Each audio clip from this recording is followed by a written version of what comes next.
So ito na naman, pumunta kami dito sa Baristar Coffee kasi nga meron na naman kaming napanood na mga vlogs dyan na masarap daw dito.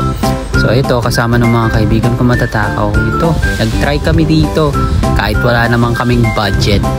Ito nga pala yung Baristar Coffee sa BGC, and known siya sa kanilang cream puff, sa eggs benedict, and a lot more. So dahil linggitero kami, umorder kami ng mga yan, ito US rib eye tapa, umorder kami na itong big platter nila, breakfast platter, at ito yung eggs benedict. Ayan, so mga matatakaw na pilingero, ito yung shiso pasta nila, pesto yan, at ito yung famous na cream puff nila. So yan lahat ng mga in-order naming mga, alam mo na, mga social climbers. Kumain kaming tatlo lang dyan, tapos yan, syempre hati-hati kami. So ito, Baristar Coffee, may coffee din sila, pero we'll try the coffee next time. Tapos yan, hati-hati kami. Yan, di ba? O yan, walang lamangan kasi pag may isang nakalamang sa amin, magagalit yung isa.